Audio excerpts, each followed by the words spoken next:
अध्यात्म चेतना प्रवाहमयमात्मा जन्मान्तरगत विचार प्रतीकरूपम् जनाश्रयेण विजेतामखिल विश्वभूमि त्वं देवदेव शिवरूपं मुनि नमामि त्वं देवदेव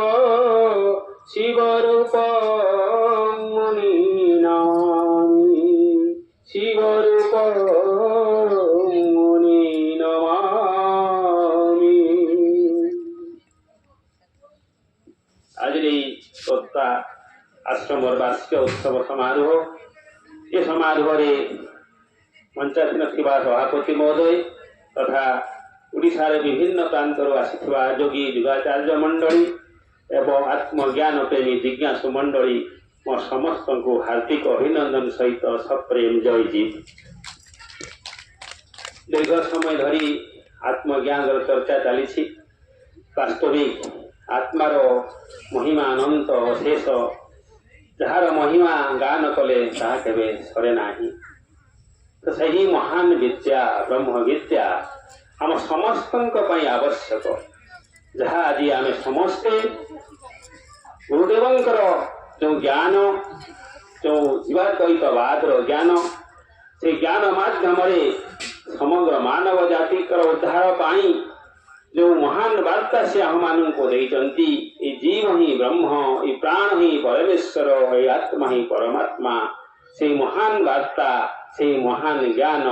आम समस्त भीतर उज्जीवित हो आम समस्ते से ही महान सत्य को उपलब्धि करी जीवन को सार्थक करवा ही आम मानकर मुख्य कर्तव्य। जो महान सत्य आम भीतर लुक्कायित हो रही से महान सत्य को उपलब्धि करवा ही आम समस्त मूल लक्ष्य है आवश्यक कहीं मनुष्य ही सर्वश्रेष्ठ प्राणी तेणु वेदांत घोषणा करे न मनुष्यात् परंतर ही किंचित ये मनुष्य ठारू श्रेष्ठ ही संसार कहीं भी नहांती कहीं मनुष्य ही सबुठारू श्रेष्ठ मनीष ही महान ये मनीष भितर ईश्वरत्व उपलब्धि करि पारिबा ही आम जीवन परम लक्ष्य है आवश्यक। तो सही ज्ञान को आमे केमिति समस्ते अनुभव करवा से ज्ञान को आमे समस्ते केमिति निजर अंगे लिभाइबा निजर व्यावहारिक जीवन रे प्रयोग कर शिखिबा ताहाई आम मानकर समस्तंकर काम्य हेबा उचित वा आमर आशा आकांक्षा रहिबा उचित। ये ब्रह्म विद्या ये आत्मविद्या ये महान विद्या आम समस्त भीतर जागृत हेउ आम समस्ते से महान सत्य को उपलब्धि करने सहित से महान सत्यर आनंद को आम समस्ते उपलब्धि करवा आम जे महान सत्य अमृतर संतान ये कथा आमको वेदांत आह्वान करे शुणन्तु विश्वे अमृतस्य पुत्रा हे मोर अमृतर संतान गण तुम्हें मैंने समस्ते बोली महान वार्ता को श्रवण कर तुम्हें मानक मध्य जो महान सत्य रही तुम्हें माने उपलब्धि कर तेरे जाई समस्त सुख समस्त शांति समस्त आनंद तुम्हें माने पाई पारिबो एते संदेह नहीं। ए आम वेदांत आह्वान ए आम उपनिषद मानकर आह्वान आमर वैदिक हिंदू संस्कृतिर जो मूल धर्म ग्रंथ वेद उपनिषद गीता भागवत क्षेत्र ही महान सत्य को उपलब्धि करने आमको आह्वान दि जाए किंतु आमे आज समस्ते से मार्ग दूरे जाई आम अंधविश्वास कुसंस्कार आड़क गति करी आम जीवन को नष्ट भ्रष्ट कर पकाउछु आम प्रकृत सत्य कौन ताहाको आमे जानी पारुना। एइथिपाई गुरुदेव आम भारत वर्ष अखिल भूमंडल सर्वशिरोमणि मुनि समाज नामक जो संस्था स्थापन करे एक सत्य को स्थापन करने वास्तव ज्ञान को उपस्थापन करने आम समस्त भीतर से ज्ञान को उज्जीवित करने जागृत करने से आम मान समग्र मानव जाति कल्याण अखिल भूमंडल सर्वशिरोमणि मुनि समाज नामक संस्था से स्थापन कर तो से ज्ञान को आम समस्ते निजे अनुभव करने दरकार कहीं अनुभव ज्ञान ही सर्वश्रेष्ठ ज्ञान जदि ज्ञान अनुभव विषय न हुए तेरे से ज्ञान मूल्यहीन हो जाए। तेणु आम जदि समस्त शास्त्र पुराण गीता भागवत को टिके विशेष भाव में स्वतंत्र विचारक भाव में आलोचना करवा तीनोटी पर्याय कथा आमर मन पड़ो तीनोटी पर्याय मध्यम आम ज्ञान को अनुभव करगुड़िक कौन ना जहाँ कि लिखा जामर पुराण शास्त्र मानक वेद उपनिषद मानक सेगुड़ी आम कहूँ श्रुति एवं से श्रुति गुड़िक जहाँ रही सेगुड़िक कहीं श्रुति कहला पूर्व मुनि ऋषि माने जो सब शिष्य गुरु शिष्य परंपरा क्रम शिक्षा देउथिले सेगुड़िक सब शुणी शुणी मन रखा जाउथला बोली लेखनी व्यवस्था नथिला बोली ताहाको श्रुति कहा जाउथला। परवर्ती समय सेगुड़िक लेखनी व्यवस्था है से लेखनी मध्यम लेखा आरंभ कले एवं तालपत्र पुथी जानी सेगुड़िक सब प्रथम लेखा जाइथिला एवं परवर्ती समय प्रिंटिंग व्यवस्था है सेगुड़िक प्रिंटिंग करागला। तो श्रुति परवर्ती समय शास्त्र रूप में प्रकाश पाई शास्त्र ही आम मान मूल धर्म ग्रंथ आम धर्म ग्रंथ भाव में ग्रहण करुँ एवं वेद को आम लिखुचु वेद उपनिषद ताकू आम चारि भाग में विभक्त कराई ऋग वेद साम वेद यजुर्वेद अथर्ववेद जानते आपण मैंने तो से वेद को प्रत्येक वेद शेष पर्सन शेष भाग को उपनिषद कह जाए तो उपनिषद रही उपनिषद मानकर संख्या अनेक होते मुख्यतः 108 उपनिषद रही भर मुख्य उपनिषद भाव में 10टी उपनिषद भाष्य आमर विभिन्न योगी योगाचार्य माने एवं ब्रह्म ज्ञानी माने सेगुड़िक सब भाष्य करिसंती एवं से सब उपनिषद गुड़िक मध्य आत्मविद्या ब्रह्म विद्या निज को जानिबार विद्या केवल आलोचना करा जाय तेणु से सब विषय को आम मैंने जाना दरकार। तेणु प्रथम कथा आसुची कौन ना श्रुति तो श्रुति जहाँ शुणी शुणी आम मन रखुले परवर्ती समय सेगुड़िक शास्त्र हो गला तो से शास्त्र परवर्ती समय अनुभव विषय हवा दरकार। तेणु से कहुई आमर ये ब्रह्म विद्या आत्मविद्या को अनुभव स्तर को आने तीनोटी पर्याय मध्यम दे गति कराया पड़े। प्रथम होउची श्रुति तापर आसुची युक्ति तापर आसुची अनुभूति शंकराचार्य जेठ चूड़ामणि मध्य कही सुंदर कथाटीए शास्त्र गुड़िकर जो सारतत्व जो ब्रह्म विद्या जो आत्मविद्या जीव ब्रह्म एकत्व बोध को से उपस्थापन कर कथाटी को आम आलोचना भर को नवा आलोचना भर को जाई आम आत्मज्ञान ब्रह्म ज्ञान गुरुदेव जो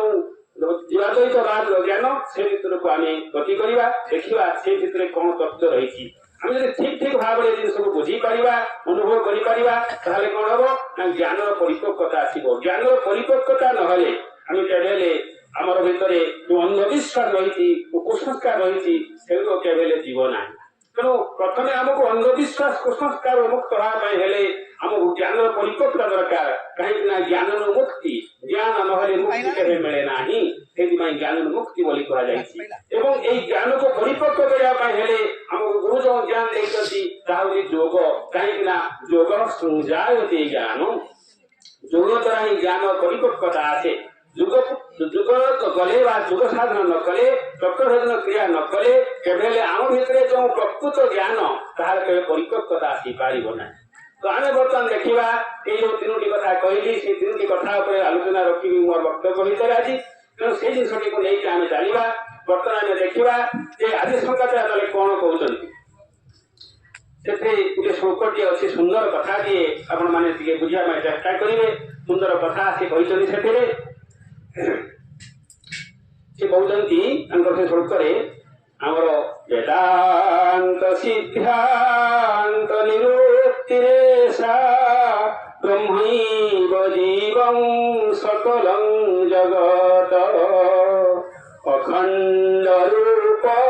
स्थितिरेव मुख्य ब्रह्मादितीये श्रुतय प्रमाण। बहुत सुंदर कथा देखो से कौन कहले वेदांत सिद्धांत निरुक्तिरेषा ब्रह्मैव जीवं सकलं जगत अखंड रूप स्थितिरेव मुख्य ब्रह्मादितीये श्रुतय प्रमाण। ब्रह्मा श्रुतर ये अखंड रूप से विद्यमान अच्छा तो से कौन कहते आम टे सरल कर बुझा जेहेतु संस्कृत श्लोक सहज भाव में बुझे देखिए जीवाद्वैतवाद कथा जो गुरुदेव कहते से जगह आम पहुंची जा यही भर रही सब महान तत्व भर्ती रही वेदांत सिद्धांत निरुक्ति रेषा जो वेदांत सार्थत्व वेदांत वेद अर्थ कौन ना ज्ञान तो वेदांत अर्थ कौन ना सर्वोच्च ज्ञान तो जो सर्वोच्च ज्ञान जो ज्ञान प्राप्त करे आउ कौन से ज्ञान आवश्यकता पड़े ना कहीं वेदांत वेदरू वेदांत जो सर्वोच्च ज्ञान सर्वश्रेष्ठ ज्ञान अखंड ज्ञान ताकू कह कौन वेदांत सिद्धांत निरुक्ति रेशा ब्रह्मैव जीवम सकलम जगत अखंड रूप स्थिति मुख्य ब्रह्मा द्वितीय श्रुतय प्रमाण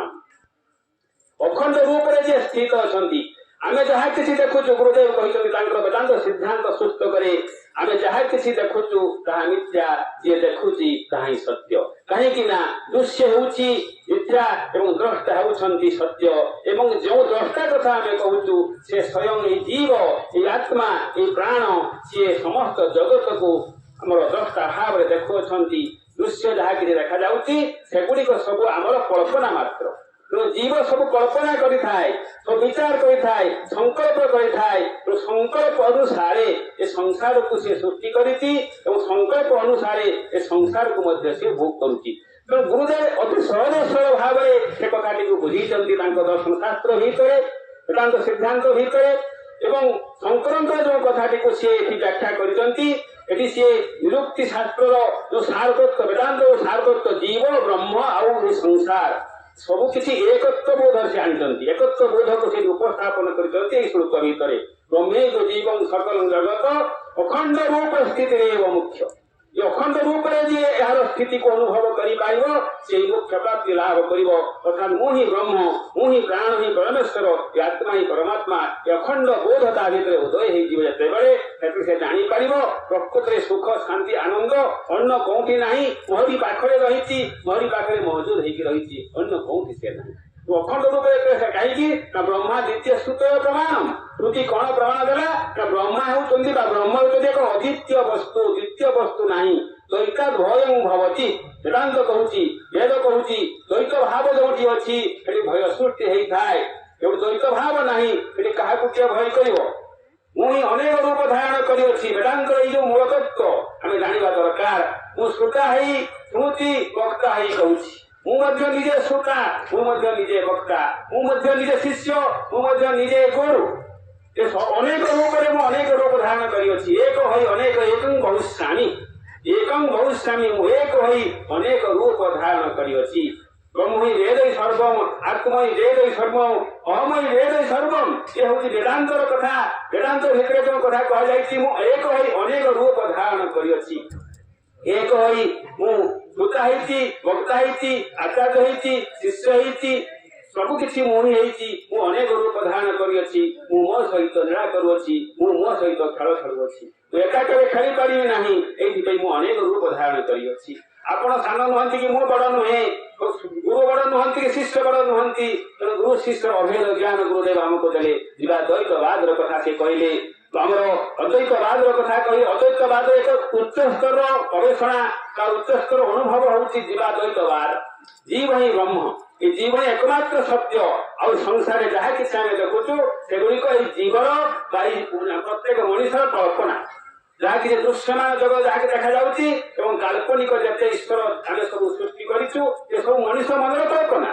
मनुष्य ही सृष्टि करी जीव ही सृष्टि करी जीव ही एकमात्र सत्य एवं दृश्यमान जगत एवं मजहब ईश्वर बा काल्पनिक ईश्वर एगुड़िक होती जीवर कल्पना मात्र सत्य कहले आम कौन गोटे को बुझी था कौन ना आम जीव जी अति निकटतर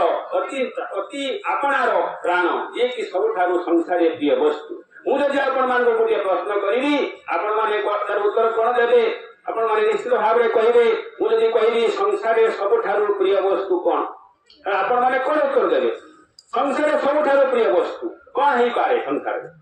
जिते संसार वस्तु अच्छा आम देखुं दृश्यमान जगत में सबुठ प्रिय वस्तु आम मान किए धन संपत्ति टंका पैसा घर गाड़ी कहीं भी नुहति सबुठार निजर प्रिय वस्तु आमर जीवन सबुठार प्रिय वस्तु आमर प्राण